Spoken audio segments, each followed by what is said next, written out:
नमस्ते, म डाक्टर स्वाति कुमारी पाण्डे, वात्सल्य आइभीएफ सेन्टर, नारायण चर्नक सालबाट बोल्दैछु।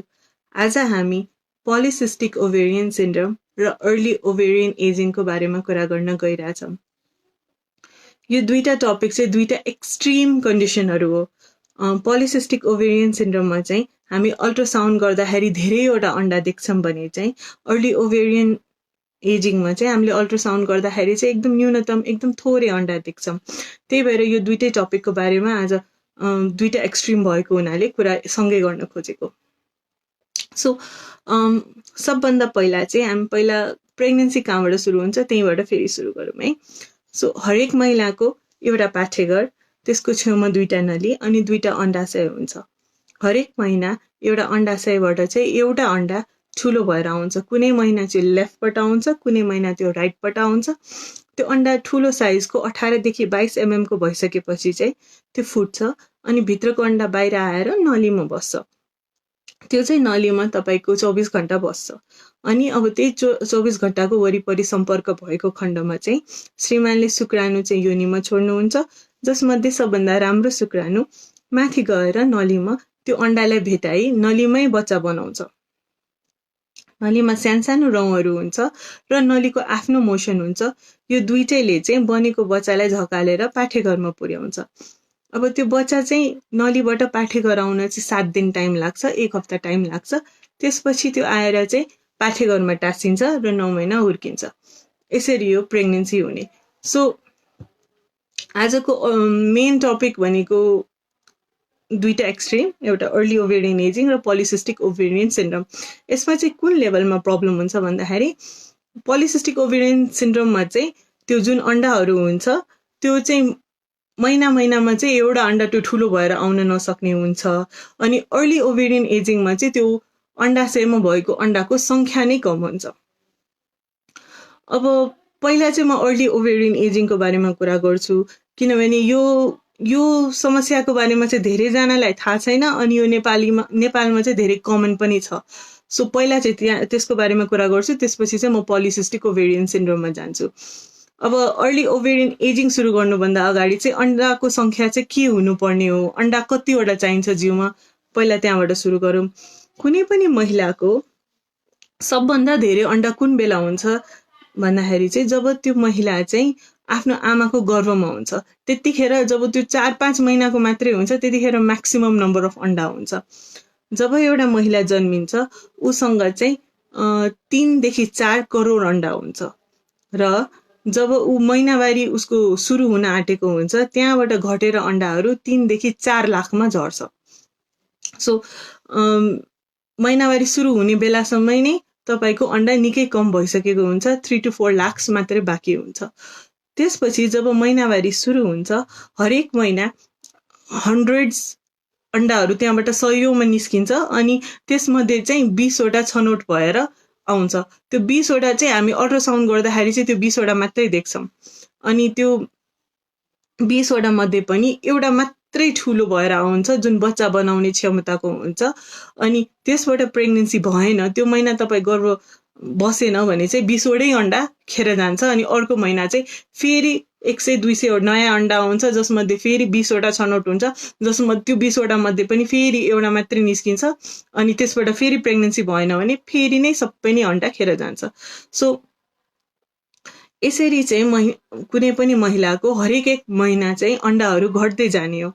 जब त्यो महिला चाहिँ 37.5 इयर्सको हुन्छ त्यतिखेर चाहिँ अन्डाको सङ्ख्या झरेर 25,000मा आउँछ अनि जब ऊ 52 वर्षको हुन्छ 52 इयर्सको हुन्छ त्यतिखेर चाहिँ महिनावारी सुक्छ। जब महिनावारी सुक्ने बेलामा चाहिँ अन्डाको सङ्ख्या चाहिँ 1000 हुन्छ। सो यो 25,000बाट चाहिँ 1000 पुग्नको लागि चाहिँ 13 वर्ष टाइम लाग्छ अनि त्यो 37.5 इयर्सदेखि 52 वर्ष पुग्दाखेरि चाहिँ एकदम चाँडै अन्डा झन्झन धेरै अन्डाहरू लस हुँदै जान्छ। सो 37.5 इयर्स कटिसकेपछि त्यही भएर बच्चा बस्न चाहिँ एकदम गाह्रो हुन्छ, मान्छेको फर्टिलिटी एकदम कम हुन्छ, नेचुरली प्रेग्नेन्ट हुन सक्ने अथवा इभन आइभीएफबाट पनि प्रेग्नेन्ट हुन सक्ने सम्भावना चाहिँ कम भएर आउँछ। यो भयो नर्मल महिलाको। अब यो अर्ली ओभेरियन एजिङ भनेको के हो भन्दाखेरि यो महिनावारी चाहिँ जसको चाँडै सुक्छ है, यो समस्या चाहिँ नेपालमा धेरै हुन्छ। कतिजनाको 52 वर्ष नपुग्दै महिनावारी सुकिरहेको हुन्छ। सो जसको महिनावारी चाँडै सुक्छ उसको चाहिँ अन्डाहरू घट्न पनि चाँडै, कि 45 वर्षमा महिनावारी सुक्ने छ भने चाहिँ 32 वर्षदेखि नै अन्डाहरू धेरै धेरै मात्रामा घट्न थाल्छ अनि बच्चाको लागि चाहिँ पुग्ने गरी चाहिँ अन्डा हुँदैन। अब यो समस्या चाहिँ पहिला ठुलो समस्याको रूपमा हेरिन्नथ्यो, किनभने मान्छेको बिहा चाहिँ चाँडै हुन्थ्यो, मान्छेले चाँडै बच्चा पाउँथ्यो।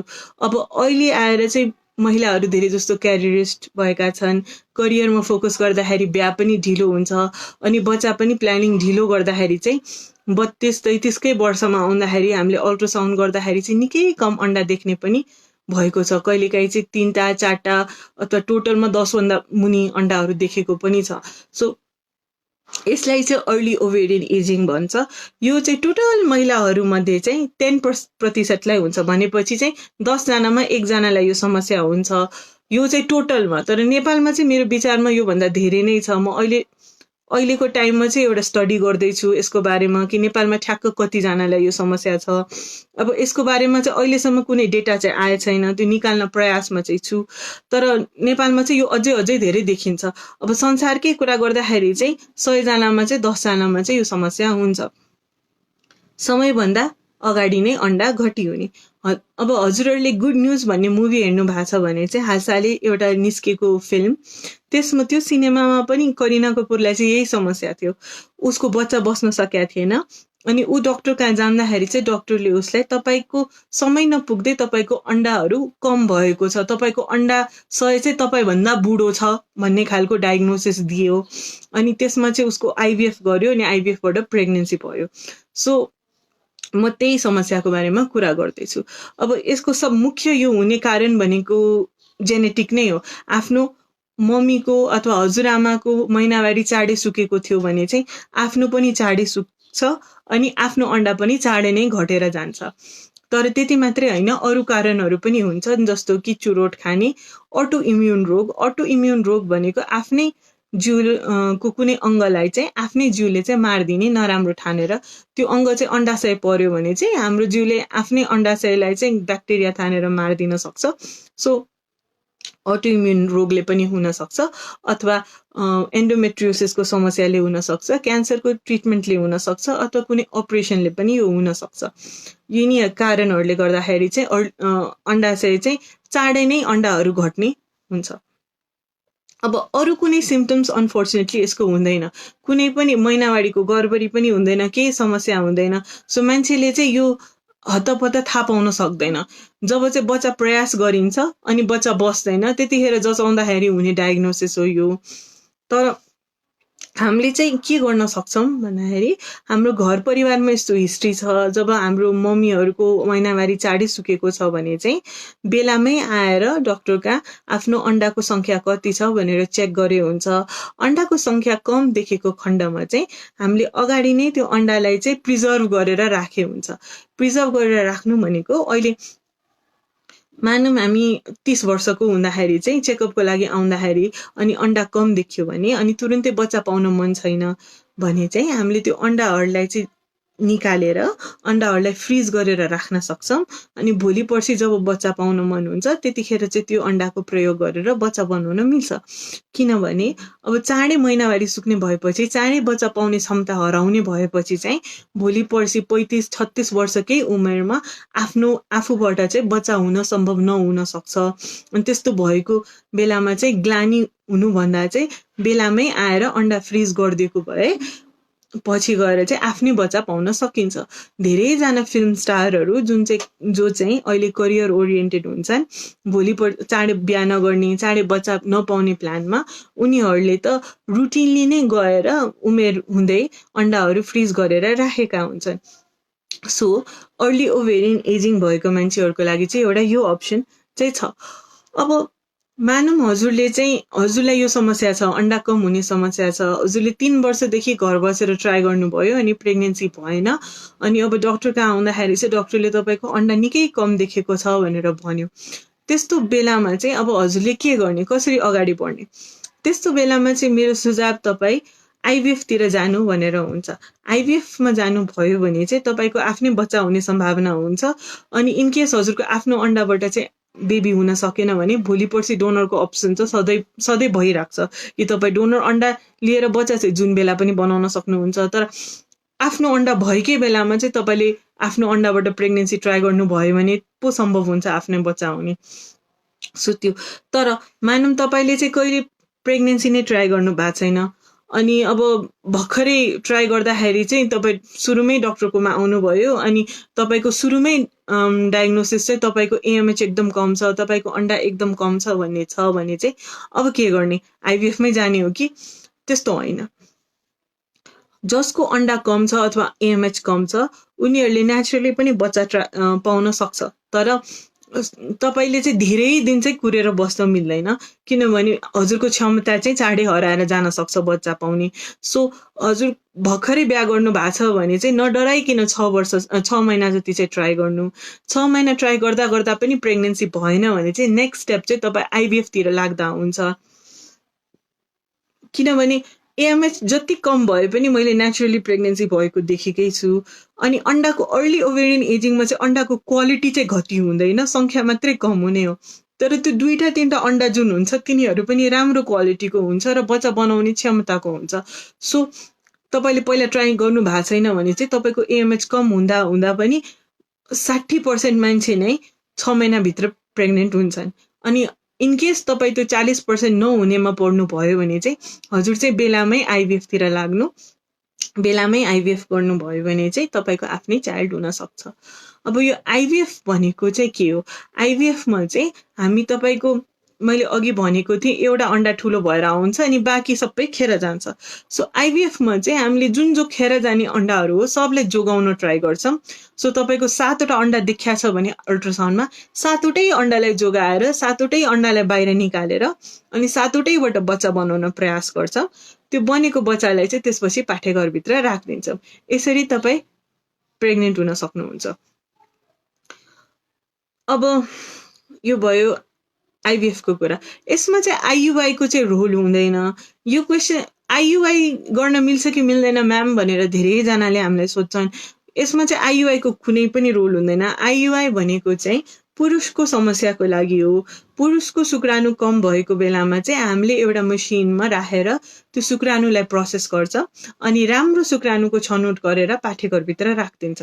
तर अन्डा कम छ भने आइयुआई गर्दाखेरि पनि अन्डा कमै हुन्छ, नेचुरली ट्राई गर्दाखेरि पनि कमै हुन्छ। सो तपाईँले कुनै फाइदा हुँदैन आइयुआई गरेर, पैसा मात्रै खेर जान्छ तपाईँको।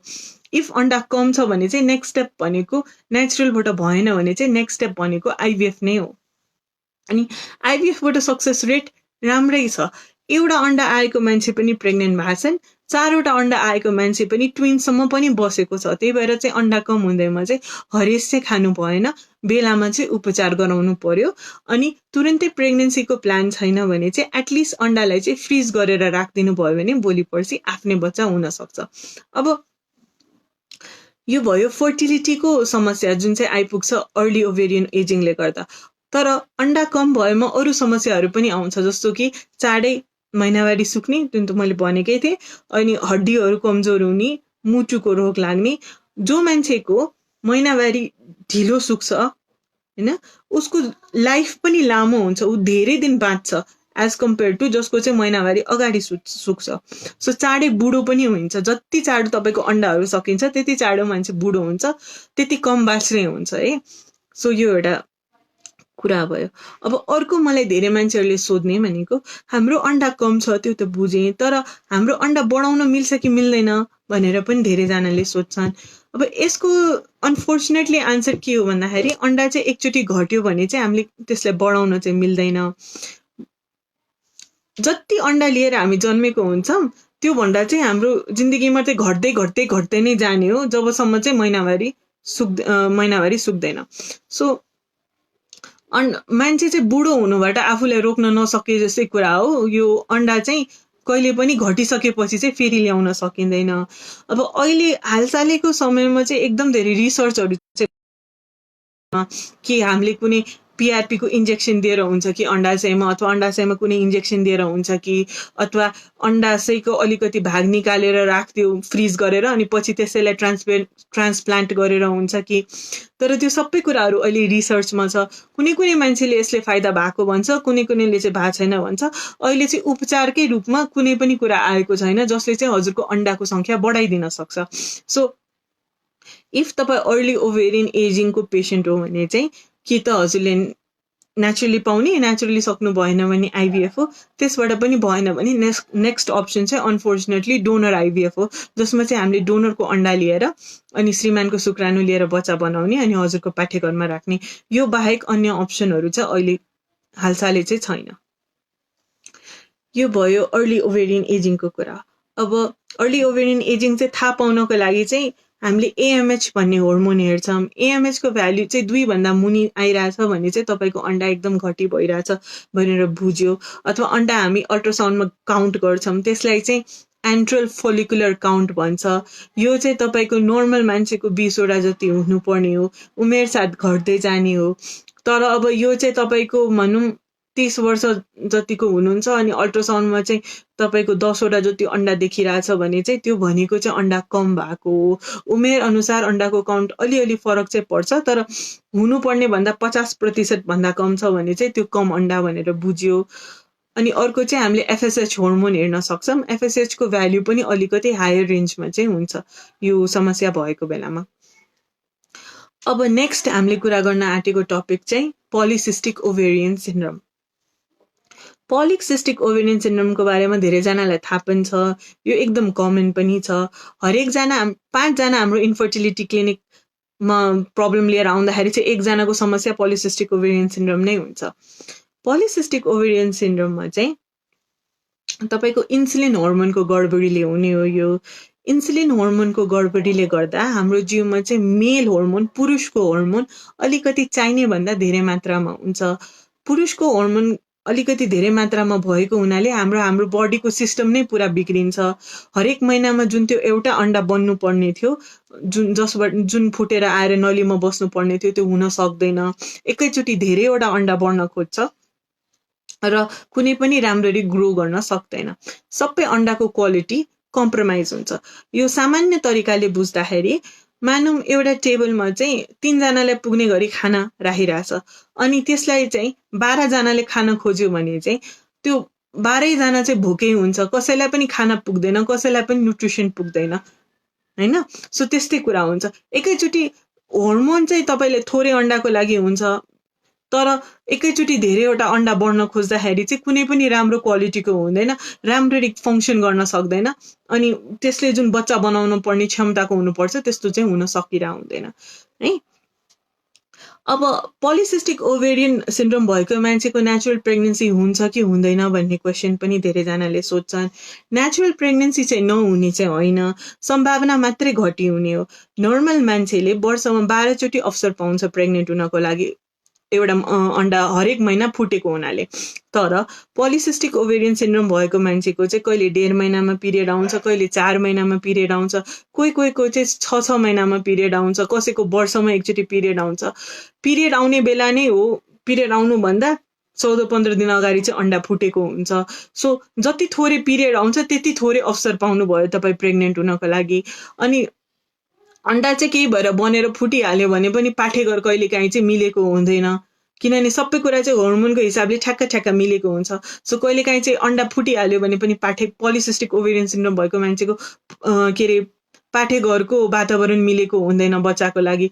त्यो समस्याहरूले गर्दा चाहिँ प्रेग्नेन्सी हुन गाह्रो हुन्छ। तर पनि कम उमेरका केटीहरू चाहिँ पोलिसिस्टिक ओभेरियन सिन्ड्रोम भए तापनि नेचुरली नै धेरै जसो प्रेग्नेन्ट हुन्छन्। अनि जो नेचुरली प्रेग्नेन्ट हुँदैनन् उनीहरू हाम्रो क्लिनिक आउँदाखेरि चाहिँ हामीले सामान्य औषधि दिएर अन्डा बनाइदिन्छौँ अनि त्यसमध्ये चाहिँ 90% मान्छे चाहिँ त्यो सामान्य औषधिकै हेल्पले प्रेग्नेन्ट हुन्छन्। हामीले कुन औषधि प्रयोग गर्छौँ भन्दाखेरि हामीले क्लोमिफेन साइट्रेट भन्ने औषधि प्रयोग गर्छौँ अथवा लेट्रोजोल भन्ने औषधि प्रयोग गर्छौँ अथवा यिनीहरूलाई कम्बाइन गरेर मेटफोर्मिनसँग कम्बाइन गरेर पनि प्रयोग गर्न सक्छौँ। यो औषधिहरूको काम भनेको तपाईँको अन्डा जुन बनिरहेको छैन त्यो अन्डालाई चाहिँ बनाइदिने मात्रै हो। अनि त्यसपछि अन्डा बनिसकेपछि चाहिँ त्यो अन्डा आफै पनि फुट्छ, तर हामीले चाहिँ इन्जेक्सनको माध्यमबाट फुटाइदिन्छौँ अनि हजुरलाई तोकेर टाइम दिन्छ, यति यति समयसम्म चाहिँ हजुर सम्पर्कमा बस्नुभयो भने चाहिँ प्रेग्नेन्ट हुन सक्नुहुन्छ। अनि 90% मान्छे चाहिँ यसरी नै प्रेग्नेन्ट हुन्छ, अरू केही फर्दर ट्रिटमेन्ट चाहिँदैन। अब मानौँ तपाईँले 6 महिनासम्म औषधि खाएर ट्राई गर्नुभयो अनि प्रेग्नेन्ट हुन सक्नु भएन भने चाहिँ अब दोस्रो स्टेप भनेको चाहिँ ओभेरियन ड्रिलिङ हो। ओभेरियन ड्रिलिङमा चाहिँ हामी के अरे पेटमा चाहिँ प्वाल पार्छौँ, एउटा दूरबीन छिराएर अनि अर्को एउटा इन्स्ट्रुमेन्ट छिराएर अनि अन्डाशयमा गएर ड्रिलिङ गर्छौँ। यो गर्दाखेरि पनि पोलिसिस्टिक ओभेरियन सिन्ड्रोमको यो जुन अन्डा नबन्ने समस्या थियो त्यो ठिक हुन्छ। तर यो चाहिँ धेरैजनाले गर्न खोज्दैनन्, किनभने यो अपरेसन हो अनि अपरेसन भनेपछि चाहिँ मान्छेहरू आत्तिन्छन्। सो हामीले चाहिँ एउटा अर्को अप्सन पनि निकालेका छौँ यसको अल्टरनेटिभमा। यो चाहिँ हामी वात्सल्यमा चाहिँ अब 2 वर्ष भयो गर्न थालेको अनि यसको रिजल्ट पनि एकदम राम्रो देखेको छ। यसमा चाहिँ हामी पूर्ण रूपले अपरेसन गर्दैनौँ, बेहोस गरेर अल्ट्रासाउन्डमा हेर्दै अनि ड्रिलिङ गर्छौँ, चिर्दैनौँ, प्वाल पनि बनाउँदैनौँ, अल्ट्रासाउन्डमा हेरेर सामान्य प्रक्रियाबाट मात्र ड्रिलिङ गर्छौँ। अनि यो ड्रिलिङ गरिसकेपछि चाहिँ प्राय मान्छे चाहिँ 6 महिनाभित्रै नेचुरल तरिकाले नै प्रेग्नेन्ट हुन्छ। अब ड्रिलिङ गरेको 6 महिनामा पनि तपाईँ नेचुरली प्रेग्नेन्ट हुन सक्नु भएन भने चाहिँ नेक्स्ट स्टेप तपाईँको लागि चाहिँ आइभीएफ हो। आइभीएफमा चाहिँ महिनावारीको दोस्रो दिनदेखि चाहिँ तपाईँलाई 10-12 दिन इन्जेक्सन लगाएर तपाईँको सबै अन्डाहरू बाहिर निकाल्ने, जीवभन्दा बाहिर श्रीमानको शुक्राणुसँग मिसाई बच्चा बनाउँछौँ अनि 2-2वटा गरेर चाहिँ पाठेघरमा त्यसपछि हाल्ने। अनि तपाईँको प्रेग्नेन्सीको चान्स यसरी धेरै हाई हुन्छ, 60 to 70% चान्स हुन्छ एकचोटिमै प्रेग्नेन्ट हुन। हजुर एकचोटिमा हुनु भएन भने चाहिँ हजुरको बच्चाहरू बाँकी हुन्छ, फेरि 2टा लिने, फेरि पाठेघरमा राख्ने। अब पोलिसिस्टिक ओभेरियन सिन्ड्रोममा चाहिँ मैले अघि भने जस्तै अन्डाको क्वालिटी चाहिँ अलिक घटी हुन्छ। अर्ली ओभेरियन एजिङ जुन मैले अघि भनेको थिएँ त्यसमा अन्डाको क्वालिटीमा चाहिँ प्रब्लम हुँदैन, तर पोलिसिस्टिक ओभेरियन सिन्ड्रोममा भएको अन्डाको क्वालिटी चाहिँ अलिक कमजोर भएको हुनाले अबोर्सनको रिस्क चाहिँ अलिक धेरै हुन्छ, चाहे त्यो नेचुरल तरिकाबाट प्रेग्नेन्सी होस् कि त त्यो आइभीएफबाट होस्। अरूभन्दा चाहिँ अलिकति धेरै रिस्क चाहिँ तपाईँको अबोर्सनको हुन्छ। अनि पोलिसिस्टिक ओभेरियन सिन्ड्रोम पनि तपाईँको घर परिवारमा मम्मीहरूलाई छ भने आफूलाई हुने सम्भावना धेरै हुन्छ, हजुरआमालाई छ भने पनि आफूलाई हुने सम्भावना धेरै हुन्छ, जङ्क फुड धेरै खानुहुन्छ भने सम्भावना धेरै हुन्छ, वेट धेरै छ भने चाहिँ सम्भावना धेरै हुन्छ। खासमा चाहिँ पोलिसिस्टिक ओभेरियन सिन्ड्रोमको उपचार नै भन्ने हो भने चाहिँ वेट लस नै हो। इफ तपाईँ 5 to 10% आफ्नो वेट लस गर्न सक्नुभयो भने चाहिँ पिसिएसको समस्या चाहिँ कसै कसैमा पूर्ण रूपले निको भएर जान्छ। नभए चाहिँ कुनै पनि औषधि छैन यो संसारमा जसले चाहिँ पोलिसिस्टिक ओभेरियन सिन्ड्रोमलाई चाहिँ ठिक पार्न सक्छ, तर 5 to 10% वेट लसले चाहिँ तपाईँको पिसिओएसको समस्या चाहिँ धेरै धेरै राम्रो गर्छ। कहिलेकाहीँ चाहिँ पिसिओएस दुब्लो मान्छेमा पनि देखिन्छ, त्यसलाई चाहिँ लिन पिसिओएस भन्छ अनि यसको ट्रिटमेन्ट चाहिँ झनै गाह्रो हुन्छ किनभने यसमा त वेट लस गर्न पनि मिलेन। अनि अब अरू के कारणले पिसिओएस हुन्छ भन्दाखेरि घर परिवारमा डायबिटिज छ, घर परिवारकै मान्छेहरू मोटो छन् भने चाहिँ, अनि मुटुको रोगहरूको समस्या पनि फ्यामिलीमा धेरै छ भने चाहिँ यस्तो मान्छेहरूलाई चाहिँ पिसिओएसको समस्या हुने सम्भावना धेरै हुन्छ।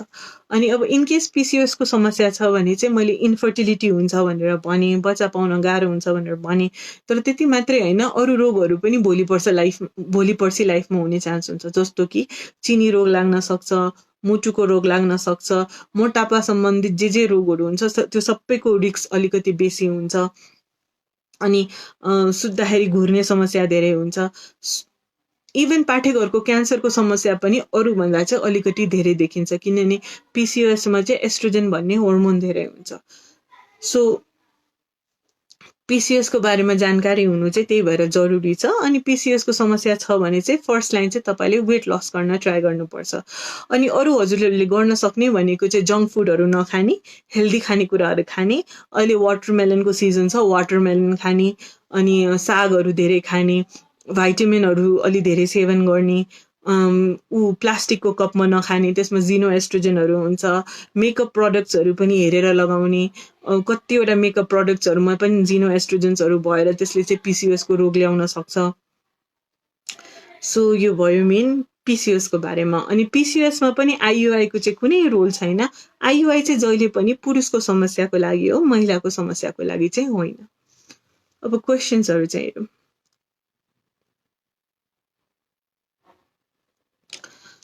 एक्स कतिवटा थाहा पाउने एएमएचबाट हो? मेरो एएमएच 5.99 छ। एक्सप्लेन गरिदिनु न। मेरो पिसिएस पनि छ, वान साइडमा 2 ब्लक छ। ओके, सो एएमएचबाट नै हो अन्डा कतिवटा छ भनेर थाहा पाउने। अन्डा थाहा पाउने भनेको दुईटा तरिका छ। एउटा चाहिँ हामी गनेर थाहा पाउन सक्छौँ, जुन चाहिँ एएफसी भन्छ। तर त्यसमा चाहिँ के प्रब्लम छ भन्दाखेरि एकजनाले चाहिँ अब 8वटा गन्ला, अर्कोजनालाई चाहिँ त्यो 7वटा गन्ला। मान्छेमा चाहिँ अलिकति भिन्नता आउँछ, तर त्यस्तो धेरै चाहिँ आउँदैन। अर्को भनेको एएमएच नै हो। एएमएच 5.99 भनेको नर्मल एएमएच हो। तपाईँको एउटा साइडमा पिसिओएस छ भने चाहिँ र एउटा नली ब्लक छ भने पनि नेचुरली प्रेग्नेन्सी हुनसक्छ। तपाईँको जुन साइडको नली खुल्ला छ त्यो साइडबाट चाहिँ अन्डा बनेर आयो भने चाहिँ अनि तपाईँको प्रेग्नेन्सी हुन सम्भव छ। तर अब 1 वर्षसम्म चाहिँ तपाईँले ट्राई गर्दा गर्दा भएन भने चाहिँ हजुर एकचोटि चाहिँ हस्पिटल चाहिँ आउनु होला। पिसिओएस कसरी कन्ट्रोल गर्न सक्छ? पिसिओएस कन्ट्रोल गर्नको लागि चाहिँ वेट लस नै हो। तपाईँले तौल आफ्नो घटाउनु भयो भने चाहिँ तपाईँको समस्या धेरै हदसम्म कहिलेकाहीँ चाहिँ ठिकै भएर पनि जान सक्छ। नर्मल एएमएच छ तर पनि पिसिओएस हुन्छ हो म्याम। अब यस्तो केसमा के गर्ने होला? बेबी नै बस्दैन। पिसिओएस भएको बेलामा चाहिँ एएमएच धेरै हुन्छ, कम हुँदैन। नर्मल पनि हुँदैन, अलिकति धेरै हुन्छ। किनभने एएमएच भनेको जतिवटा अन्डा छ त्यो जनाउँछ। पिसिएसको लागि चाहिँ 3टा क्राइटेरिया छ। एउटा भनेको यो 3टा क्राइटेरिया मध्ये चाहिँ 2टा मिल्नुपर्छ है पिसिएस भन्नको लागि। एउटा भनेको चाहिँ हरेक अन्डाशयमा चाहिँ 12वटा भन्दा धेरै अन्डा हुने। त्यो अन्डाहरू चाहिँ नेक्लेस जस्तै अन्डाशयको कुना कुनामा चाहिँ हुने। अनि अन्डाशयको साइज पनि दुईटैतिरको ठुलो हुने। यो एउटा क्राइटेरिया हो। अर्को क्राइटेरिया भनेको अनुहारमा अलि धेरै रौँ आउने है। अनि तेस्रो क्राइटेरिया भनेको चाहिँ पिरियड्स रेगुलर नहुने। यो 3टा क्राइटेरिया मध्ये 2टा मिलेछ भने चाहिँ त्यो पिसिएस हो। अल्ट्रासाउन्डमा मात्रै देखिँदैमा चाहिँ त्यसलाई पिसिएस भनिँदैन। पिरियड्स इरेगुलर हुँदैमा पनि त्यसलाई पिसिएस भन्दैन। यो 3टामा 2टा मिल्नै पर्यो। अब यो 3टामा 2टा मिलेको छ भने तपाईँको एएमएस चाहिँ नर्मल चाहिँ हुँदैन, नर्मल भन्दा अलि धेरै हुन्छ। पिसिएसले गर्दा बच्चा भइरहेको छैन भने चाहिँ हामीले मैले अघि भने जस्तै पहिला वेट लस गर्ने। वेट लसले भएन भने चाहिँ क्लोमोफिन, लेट्रोजोल अथवा मेटफोर्मिनसँग कम्बाइन गरेर हामीले 6 महिना नेचुरली ट्राई गर्न सक्छौँ। त्यसरी भएन भने चाहिँ त्यसपछि ड्रिलिङ गर्ने। ड्रिलिङले पनि भएन भने 6 महिनापछि अनि त्यसपछि आइभिएफमा जाने।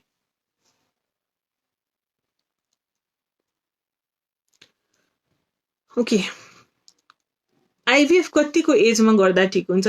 आइभिएफको लागि एज भन्ने हुँदैन। आइभिएफ चाहिँ तपाईँले पाठेको रुम्जेलसम्म गर्न मिल्छ। तर आइभिएफ पनि थरी थरीको हुन्छ। अब इन केस तपाईँले चाहिँ आइभिएफ नली ब्लकको लागि गर्दै हुनुहुन्छ भने जति चाँडो गर्नुभयो त्यति राम्रो। जति चाँडो तपाईँले गर्नुहुन्छ त्यति राम्रो क्वालिटीको अन्डा भेटिन्छ है। अब 37.5 इयर्स पछि चाहिँ आफ्नै अन्डाको क्वालिटी आफ्नोबाट आइभिएफ गर्दाखेरि चाहिँ कम नै आउँछ, राम्रो आइरह हुँदैन। कतिवटा देशमा जहाँ चाहिँ आइभिएफ गर्दाखेरि चाहिँ उनीहरूले 37.5 क्रस भइसकेपछि चाहिँ आइभिएफ अलाउ गर्दैन आफ्नो अन्डाबाट। त्योभन्दा अगाडि नै सम्पर्क गर भनेर भन्छ। किनभने तर नेपालमा चाहिँ त्यस्तो छैन। तपाईँ 40 वर्षमा आएर पनि हामीले आफ्नै अन्डाबाट गर्न चाहन्छौँ भनेर भन्नुभयो भने चाहिँ हामीले प्रयास चाहिँ गरिदिन्छौँ। तर सम्भावना चाहिँ कम हुन्छ। सम्भावना कम भएको हुनाले मेरो सुझाव चाहिँ तपाईँ 35 वर्षभन्दा अगाडि नै आएर गर्नुभयो भने चाहिँ त्यो बेटर हो। अथवा कम्तीमा 37.5 भन्दा अगाडि नै आएर गर्नुभयो भने चाहिँ त्यो तपाईँको लागि बेटर हो। अब त्यसपछि चाहिँ जब आफ्नो अन्डाको क्वालिटी हुँदैन अथवा आफ्नो अन्डाको सङ्ख्या हुँदैन भने चाहिँ हामीले डोनर आइभिएफ चाहिँ गर्न मिल्छ। डोनर आइभिएफमा चाहिँ अन्डा चाहिँ अरूको लिने, श्रीमानको शुक्राणुसँग मिसाउने अनि बच्चा बनाउने अनि पाठेघरमा राख्ने। यसमा चाहिँ पाठेघर चाहिँ आफ्नै हुन्छ तर अन्डाभित्रको जिन्स चाहिँ आफ्नो हुँदैन। आइभिएफमा 100% सक्सेस हुन्छ भनेर क्वेसन आएको छ। आइभिएफमा 100% सक्सेस हुँदैन। आइभिएफको इन्टरनेसनल सक्सेस रेट चाहिँ 30 देखि 40% हो। हाम्रो क्लिनिकमा चाहिँ हामीले एउटाको सट्टा भ्रूणको सट्टा 2टा भ्रूण राम्रो हाल्ने भएकाले हामीले 60 to 70% सक्सेस रेट दिन सकेका छौँ र यो इन्टरनेसनल स्ट्यान्डर्ड्सबाट पनि एकदम धेरै राम्रो नै हो। तर 100% चाहिँ कहिले पनि हुँदैन। यो एक किसिमको प्रयास हो तपाईँलाई प्रेग्नेन्ट बनाउने।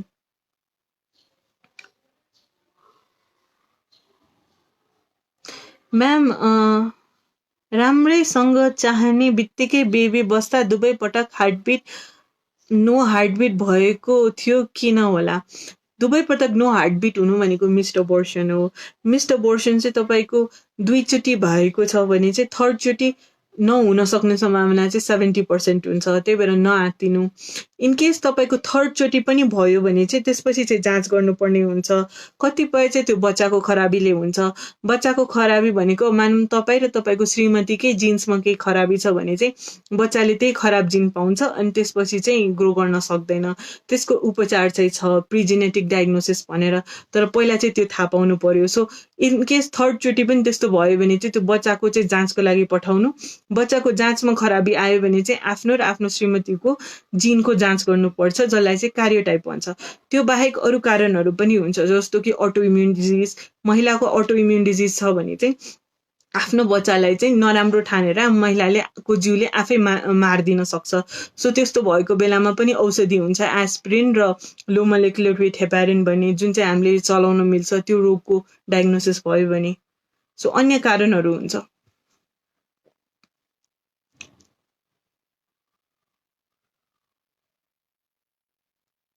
मेल प्रब्लमको बारेमा कुरा गर्नु पर्यो डाक्टर। ओके, मेल प्रब्लमको बारेमा मैले पहिला कुरा पनि गरेको छु, अनि हामी फेरि नेक्स्ट टाइम मेलकै बारेमा कुरा गरौँला।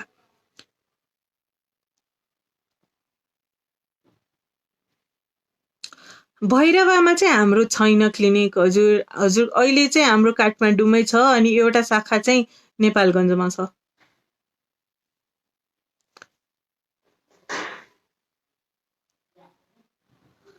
मलाई पिसिएसको प्रब्लम छ भन्नुभएको थियो डाक्टरले, अनि वेट कम गर्नुहुन्छ भनेर मेडिसिन दिनुभएको। के हो पिसिओडी भनेको म्याम? त्यही पिसिओडी भनेको चाहिँ जिउमा मेल होर्मोन चाहिने भन्दा धेरै मात्रामा भएको हो। तपाईँको वेट कम गर्नुको लागि चाहिँ मेडिसिनले खासै वेट कम हुँदैन। मेटफोर्मिन चलाउनु भयो होला, त्यसले चाहिँ खासै वेट चाहिँ कम हुँदैन। वेट चाहिँ तपाईँले डायट र एक्सर्साइजबाटै कम गर्नुपर्ने हुन्छ। हजुरले मलाई वात्सल्य आइभीएफ सेन्टर नक्सालमा कन्ट्याक्ट गर्न सक्नुहुन्छ। म्याम मेरो एग नि राम्रो डेभलप्ड हुन्छ, पिरियड नि टाइममा हुन्छ, बट हस्बेन्डको स्पर्म काउन्ट थोरै छ, लाइक 2 to 5% मात्र एक्टिभ छ। मैले आइयुआई नै 4 times ट्राई गरिसकेँ, बट प्रेग्नेन्ट भएको छैन। यसको लागि के गर्ने? अब हजुर चाहिँ आइभीएफमा जानु। आइभीएफमा चाहिँ तपाईँको श्रीमानको शुक्राणु जति कमजोर भए पनि खासै फरक पर्दैन। हजुर हामीलाई क्लिनिकमा सम्पर्क गर्नु। आइभीएफको माध्यमबाट चाहिँ हजुरमा केही प्रब्लम छैन, शुक्राणुको कमी मात्रै हो भने चाहिँ हजुरको सक्सेस रेट एकदम राम्रो हुन्छ, 60 to 70% नै हुन्छ। प्रोल्याक्टिन हाई छ। प्रोल्याक्टिन हाई छ भने प्रोल्याक्टिन चाहिँ अन्य कारणहरूले हाई हुन्छ। कहिलेकाहीँ कुनै औषधिले हाई हुन्छ, कहिलेकाहीँ चाहिँ त्यो माथिबाट दिमागबाट नै अलि धेरै निस्किन्छ। यो चाहिँ औषधिको माध्यमबाट कन्ट्रोलमा आउन सक्छ। क्याबरगोलिन र ब्रोमोक्रिप्टिन भन्ने औषधि पाउँछ, औषधिको माध्यमले यो कन्ट्रोलमा आएर प्रेग्नेन्सी हुन सक्छ। नआत्तिनु। पिसिओसको लागि आइभीएफको सक्सेस रेट 60 to 70% नै छ। पिरियडको 6 to 7 दिनको रिलेसनबाट बनाएको बेबी हेल्दी हुन्छ कि हुँदैन? डेफिनेटली हेल्दी हुन्छ। हेल्दी नहुनुपर्ने कारण केही पनि छैन। पिरियडको 14-15 दिनतिर एग फुट्छ र यो टाइममा रिलेसन बनाउँदा बच्चा बस्छ भनिन्छ, तर पिरियडको 6-7मा भएको रिलेसनमा पनि बच्चा बसेको घटना सुनेछु। यस कसरी हुन्छ डाक्टर? यस्तो हो, हामीले नर्मल कुरा भन्दाखेरि चाहिँ सबैजनाको चाहिँ 28 दिनको महिनावारी हुँदैन है, कसैको 23 दिनको हुन्छ। जो मान्छेको अब 23 दिनमै महिनावारी हुन्छ होइन, उसको चाहिँ 9 दिनमै अन्डा फुट्छ के, बुझ्नुभयो? महिनावारी आउनुभन्दा 14 दिन अगाडि चाहिँ अन्डा फुट्ने दिन हुन्छ। सो छोटो छोटो साइकल भएको मान्छेको चाहिँ अलि अगाडि नै अन्डा बनेर फुट्छ, तर प्राय मान्छेको चाहिँ 28 दिनको साइकल हुन्छ। त्यो हिसाबले चाहिँ मैले 14 दिन भने हो, तर पर पर्सन चाहिँ 1-2 दिन माथि तल त भइहाल्छ। वेट लस गर्नको लागि चाहिँ डायट र एक्सर्साइज गर्ने। पिसिओएस डायटहरू चाहिँ तपाईँले युट्युबमा भेटाउन सक्नुहुन्छ, तिनीहरू पनि फलो गर्दा हुन्छ। हस्बेन्डको सिमेनमा के कारणले कमी आउन सक्छ? हस्बेन्डको सिमेनमा जन्मजात कमी हुन सक्छ, अन्डा कोषको ठाउँमा नभएर अलि माथि हुन सक्छ, नसाहरू सुन्नेको हुन सक्छ, चुरोट, रक्सी, गुट्का, खैनीको बानीहरूले पनि बिग्रेको हुनसक्छ शुक्राणु टाइट प्यान्टको पनि असर पर्छ तातो टेम्परेचरको पनि असर पर्छ नराम्रो खानपिनले गर्दा पनि असर पर्छ अन्य कारणहरूले इन्फेक्सनले पनि समस्या ल्याउन सक्छ थाइरोइडको गडबडी अथवा डायबिटिजले पनि शुक्राणु बिगाड्न सक्छ म्याम मैले आइयुआई गरेको फागुनमा बट रिजल्ट नेगेटिभ आयो बट अहिलेसम्म मिन्स भएको छैन यो के प्रब्लम होला म पिसिओडीको पेसेन्ट हो मेटफोर्मिन पनि खाइरहेको छु हजुरले आफ्नो प्रब्लम आफै भन्नुभयो हजुरलाई पिसिओएसको प्रब्लम छ भने चाहिँ मिन्स कसैको 6 महिनामा एकचोटि आउने कसैको वर्षमा एकचोटि आउने मिन्सको एकदम धेरै समस्या हुन्छ सो तपाईँको पिसिओएसले नै गर्दा मिन्स भएको छैन हजुर क्लिनिकमा सम्पर्क गर्नु हजुरको मिन्स गराएर अनि त्यसपछि फेरि ट्राई गर्न मिल्छ अनि पिसिएसको लागि चाहिँ आइयुआई गर्नुपर्ने कुनै जरुरी चाहिँ छैन नेचुरलबाट प्रेग्नेन्ट हुने र आइयुआईबाट प्रेग्नेन्ट हुने सम्भावना उत्तिकै छ मेरो पिरियड भएको 3rd डेमा ब्लड टेस्ट गर्दा सबै होर्मोनहरू नर्मल नै थियो बट मलाई पिरियड नै हुँदैन किन होला म्याम त्यस्तो चाहिँ हुन सक्दैन सबै होर्मोन नर्मल हुँदाखेरि चाहिँ पिरियडै नहुने चाहिँ हुँदैन केही न केही गडबडी छ अनि त्यो थाहा नपाएको हुन सक्छ तपाईँ एकचोटि क्लिनिकमा चाहिँ पिरियडको दोस्रो दिनमा सम्पर्क गर्नु न पिसिएस छ एज 23 छ आइभीएफ को कति सक्सेस छ तपाईँको 80% सक्सेस छ किनभने तपाईँको एज कम छ म्याम मेरो सिस्ट भएर एउटा फलोपियन ट्युब फालेको छ बेबी हुन्छ कि नै हुन्छ एउटा ट्युब पनि छ सम्भावना कम हुन्छ ठ्याक्क आधी हुन्छ अरूभन्दा हैन तर प्रेग्नेन्सी हुन्छ एउटा ट्युब भए पनि प्रेग्नेन्सी हुन्छ मलाई हाइपोथाइरोइडिजम छ I am planning for baby तर सक्सेस भएको छैन म्याम के गर्दा हुन्छ प्लिज सजेस्ट गरिदिनु थाइरोइडको समस्या भनेको सबभन्दा नआत्तिनु पर्ने समस्या हो खासमा चाहिँ थाइरोइडको होर्मोनको कमी छ भनेको हाइपोथाइरोइडिजम छ भने बाहिरबाट त्यो होर्मोन लिन साथ तपाईको जिउ र अरूको जिउमा केही फरकै हुँदैन अनि प्रेग्नेन्सी भइहाल्छ सर्भिस कहिलेदेखि स्टार्ट हुन्छ होला म्याम हाम्रो क्लिनिक चाहिँ अहिले सन्डे र वेन्सडे खुलिरहेछ त एन्टिफस्फोलिपिड सिन्ड्रोमको प्रब्लम भएको सल्युसन के हुन्छ डाक्टर एन्टिफस्फोलिपिड सिन्ड्रोम एपीएस को प्रब्लम छ भने हजुरलाई हजुर प्रेग्नेन्ट हुन साथ चाहिँ हामीले एस्पिरिन र लो मोलिकुलर वेट हेपारिन चलाउनु पर्ने हुन्छ अनि त्यो गर्दाखेरि चाहिँ प्रेग्नेन्सीको रिजल्ट राम्रो पनि हुन्छ कतिजनामा चाहिँ फ्यु पिपललाई चाहिँ त्यो गर्दा पनि मिसक्यारेज हुन सक्छ तर धेरै जसोको चाहिँ राम्रै हुन्छ सो त्यसको सल्युसन चाहिँ अहिलेको लागि चाहिँ ट्रिटमेन्ट त्यही नै हो बाया ट्युब बन्द छ र 2 पटक आइयुआई गरेको हो सफल भएन र मेरो अहिलेको समस्या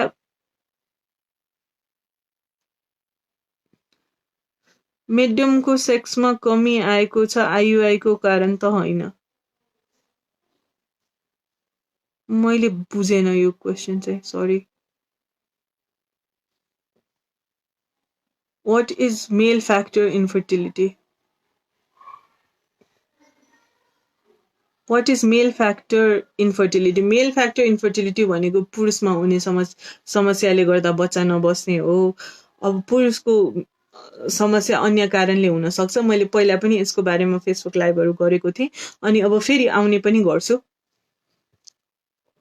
पाठेघर सानो छ भने त्यसको ट्रिटमेन्ट के हुन्छ पाठेघर सानो छ भने चाहिँ त्यसको ट्रिटमेन्ट के पनि हुँदैन पाठेघर सानो छ भने पनि तपाईको प्रेग्नेन्सी चाहिँ हुन सक्छ तर अब जे छ त्यही हो त्यो पाठेघर एउटा गर्न सक्ने भनेको पाठेघरको ट्रान्सप्लान्टेसन गर्न सकिन्छ अहिले इन्डियामा पुणेमा अस्ति गरेको पनि थियो ट्रान्सप्लान्ट गरेर भनेको अर्कोबाट चाहिँ पाठेघर लिएर ट्रान्सप्लान्ट गरेर अनि प्रेग्नेन्ट हुने त्यो चाहिँ गर्न सकिन्छ तर नेपालमा चाहिँ अहिलेसम्म कसैले पनि युट्राइन ट्रान्सप्लान्टेसन चाहिँ गरेको छैन त्यो चाहिँ बाहिरतिर चाहिँ गराउन सम्भव छ तर पाठेघर सानो भए पनि प्रेग्नेन्सी चाहिँ हुन सक्छ त्यही भएर तपाईँ नआत्तिनु पहिला चाहिँ प्रेग्नेन्सी नै ट्राई गर्नु प्रेग्नेन्सी भएन भने चाहिँ अनि बल्ल ट्रिटमेन्टतिर चाहिँ विचार गर्ने हो यो चाहिँ नारायणचोर नक्सालमा छ हाम्रो क्लिनिक ट्युब ब्लक भएको सिस्टम्स के हुने ट्युब ब्लक हुने कारण अन्य हुन्छ सबभन्दा धेरै कमन भनेको इन्फेक्सन हो त्यो पनि क्लेमिडिया अथवा गोनोरियाको इन्फेक्सनले गर्दा प्राय भइरा हुन्छ क्लेमिडिया अथवा गोनोरियाले गर्दाखेरि चाहिँ पेल्भिक इन्फ्लेमेटरी डिजिज हुन्छ जसले गर्दाखेरि चाहिँ हाम्रो नली ब्लक हुन्छ अथवा एन्डोमेट्रियोसिसको समस्याले पनि हुन सक्छ नली ब्लक है सो ट्युब ब्लक छ भने सबभन्दा फ्रस्ट्रेटिङ समस्या त्यही छ, किनभने ट्युब खुलाउने अपरेसन त हुन्छ तर त्यसको सक्सेस रेट चाहिँ निकै कम हुन्छ। अनि ट्युब ब्लक छ भने चाहिँ प्रायः जसो चाहिँ हामी आइभीएफमै जानुपर्ने हुन्छ। वात्सल्यम एकछिन पिसिओडी छ, हजुरलाई पिल्स दिनु भएको छ, खानु है, त्यो पिल्सले के असर गर्ने हुन्न नि म्याम। ओके, मैले पिसिएसको लागि पिल्स दिनुभन्दा पनि तपाईँलाई चाहिँ पिरियड्स रेगुलर बनाउनको लागि पिल्स दिएको हो।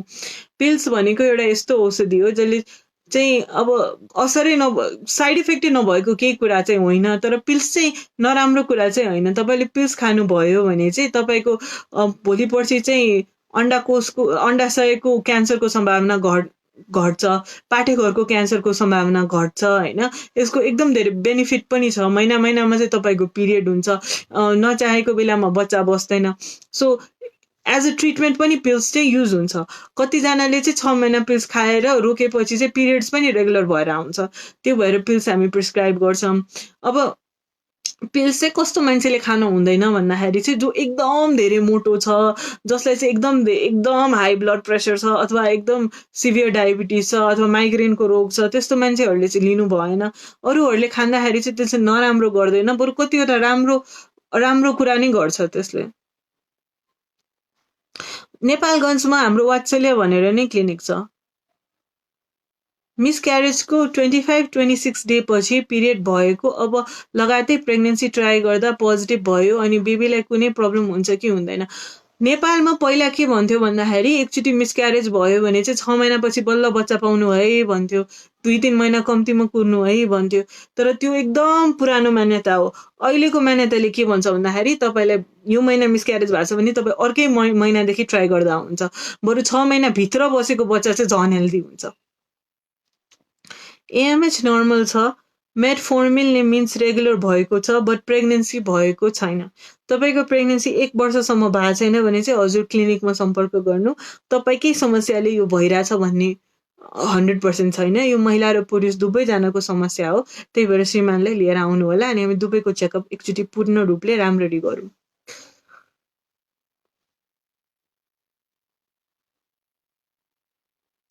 के गरेर शुक्रकिट बढ्छ होला? शुक्रकिट बढाउनको लागि चाहिँ अब शुक्रकिट कुन कारणले घटिरहेछ त्यो कारण हटाउनु भयो भने चाहिँ तपाईँको शुक्रकिट बढ्न सक्छ। जस्तो कि हजुरले एल्कोहलको धेरै सेवन गर्नुहुन्छ, वाइनहरू धेरै खानुहुन्छ, अथवा चुरोट खानुहुन्छ, गुट्खा खैनी त्यस्तो कुराहरू खानुहुन्छ भने त्यो रोकिदिनु भयो भने चाहिँ तपाईँको शुक्राणु बढेर आउँछ। हर्नियाहरू छ अथवा नसाहरू सुन्नेको छ भने त्यसको अपरेसन गरे साथ सुधार भएर आउन सक्छ होइन। औषधिहरूले चाहिँ खासै त्यति फरक पार्दैन, तर कोक्युटेन, डिक्युटेन त्यस्तो औषधिहरू चाहिँ पाउँछ मार्केटले। कसैलाई चाहिँ त्यसले पनि एकदम धेरै फाइदा गर्छ। टाइट प्यासेज भने के हो? यसले के फरक पार्छ फर्टिलिटीमा अनि ट्रिटमेन्टमा? टाइट प्यासेज भनेको त अब हामीले प्राय चाहिँ बच्चा पाउने बेलामा भन्छौँ है। अब तपाईँको चाहिँ पाठेघरको मुख सानो भने हो कि? मैले राम्ररी चाहिँ क्वेसन बुझेन। पाठेघरको मुख सानो भनेको पनि हुनसक्छ होइन। टाइट प्यासेज अब धेरै कुराको लागि भनिरहेको हुन्छ। What to do if there are no sperms? स्पर्म्सहरू छैन भने चाहिँ तपाईँको एकचोटि फेरि टेस्ट गराउने। फेरि टेस्टमा पनि तपाईँको स्पर्म्स देखेन भने चाहिँ त्यसपछि चाहिँ स्पर्म्सहरू किन नभएको भनेर हामीले जाँच गर्नुपर्छ हर्मोन्स पठाएर। उत्पादनै नभएको कि उत्पादन भएर पनि बाहिर ननिस्किन सक्यो। उत्पादनै नभएको भने चाहिँ हामीले केही हर्मोनहरू दिएर उत्पादन गराउन ट्राई गर्न सक्छौँ। अब त्यसले भयो भने भयो, भएन भने चाहिँ डोनरमा जाने। अनि इनकेस उत्पादन भइरहेछ र बाहिर निस्किन सकेका छैन भने चाहिँ हामीले टिसा भनेको एउटा निडलबाट चाहिँ अन्डाकोषबाट नै शुक्राणु तानेर निकाल्न सक्छौँ अनि त्यसबाट प्रेग्नेन्सी बनाउन सक्छौँ।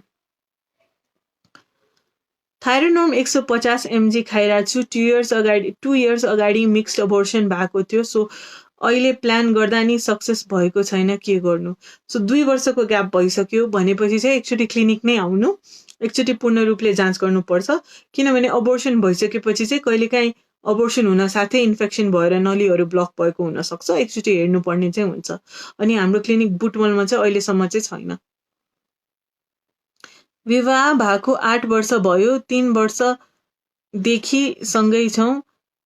मिसेसलाई पिसिओडी पनि छ र लास्ट टाइम मेरो सिमेन पनि 40% र मिसेसको ट्युब पनि ब्लक छ, तर लेफ्ट साइडको पानी पनि अलिकति ब्लक छ। आइयुआई 2 चोटि सक्सेसफुल भएन र मेरो आइभीएफको लागि ट्राई गर्न चाहन्छु। हजुरको चाहिँ आइयुआई त नली ब्लक भएपछि चाहिँ सक्सेस हुने कुरै भएन, किनभने आइयुआई गर्दाखेरि पनि शुक्राणु गएर नलीमै अन्डालाई भेटाएर बच्चा बनाउने हो। नली नै ब्लक भएपछि त अलिकति पनि सम्भावना हुँदैन। आइभीएफको लागि चाहिँ तपाईँ एकदम राम्रो क्यान्डिडेट चाहिँ हो। हजुरको दुबईको उमेर 39 इयर्स हो भने चाहिँ महिलाको लागि चाहिँ त्यो उमेर अलि धेरै भयो। हजुर क्लिनिक आउनु, एकचोटि एएमएच र अन्डाहरू हेर्नुपर्ने हुन्छ। अन्डाहरू पुगेको छ भने चाहिँ हजुरकैबाट ट्राई गरौँला। इनकेस अन्डा कम छ भने चाहिँ हामीले डोनरको बारेमा पनि विचार गर्नुपर्ने हुनसक्छ।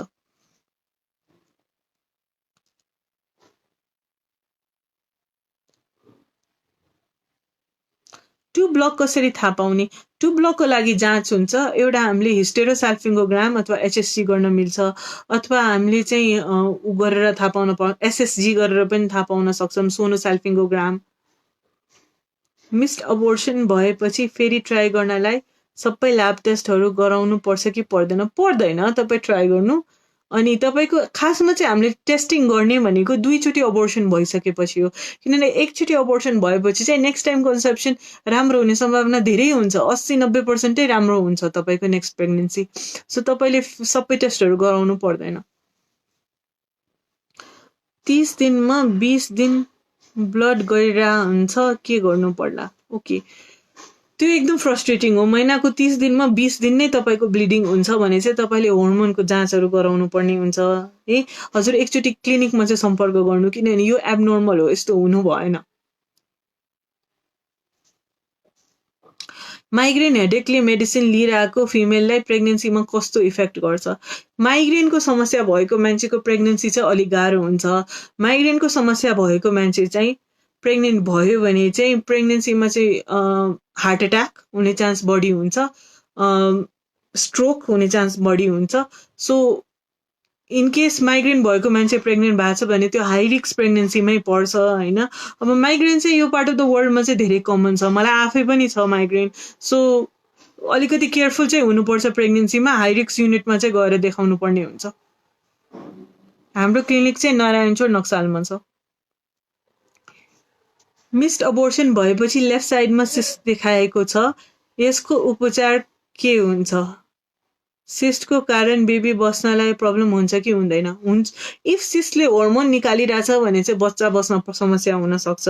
सिस्ट चाहिँ तपाईँको कति दिनदेखि छ त्यसमा भर पर्छ, अनि कस्तो खालको सिस्ट छ त्यसमा भर पर्छ त्यसको उपचार।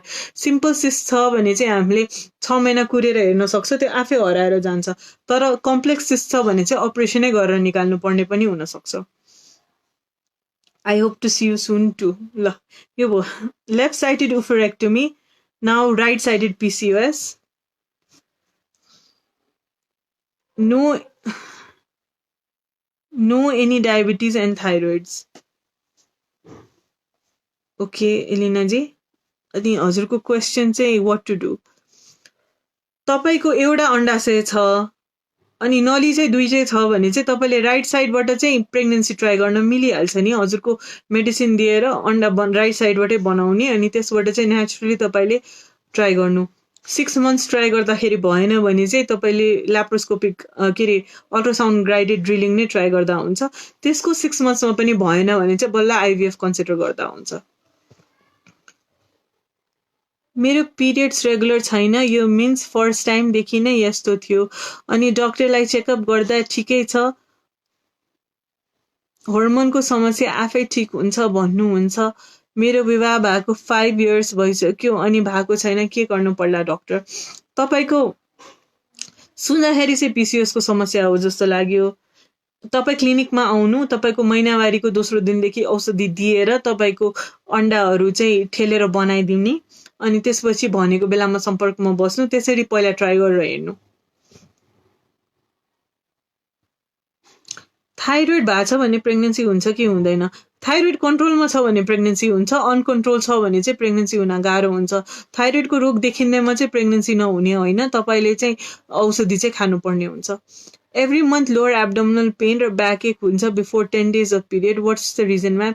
त्यो चाहिँ हुनसक्छ, त्यो 10 days पिरियड हुनुभन्दा अगाडि चाहिँ ब्याक एकहरू हुने भनेको कतिजनाको समस्या हुन्छ, त्यो होर्मोनहरूको गडबडीले अथवा अन्डा फुटेर पनि हुनसक्छ।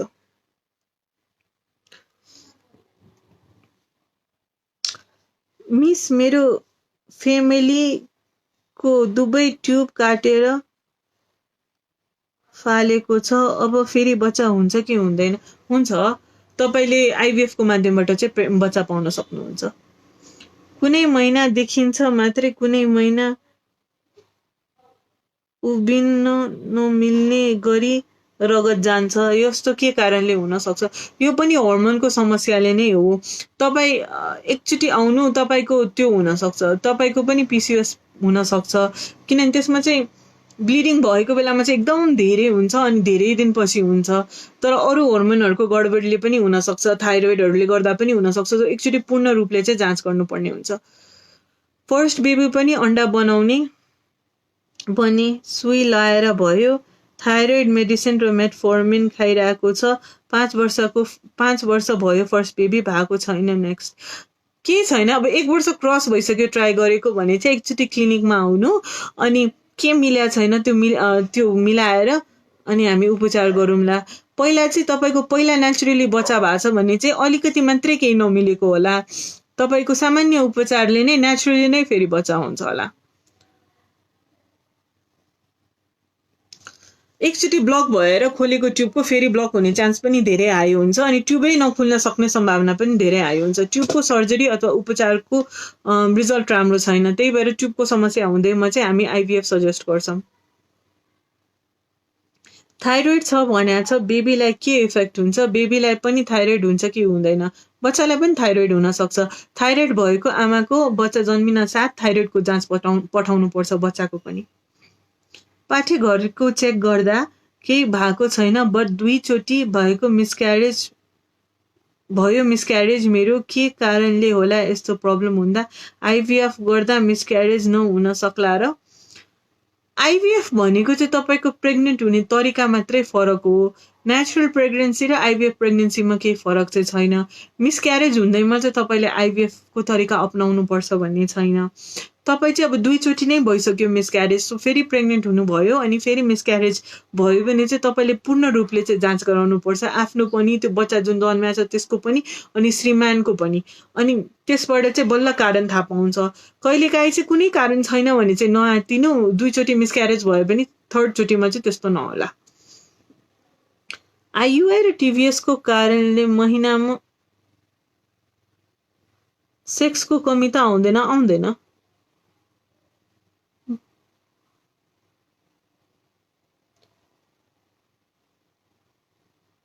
सबै नर्मल छ, prolactin, AMH, tube but conceive हुँदैन।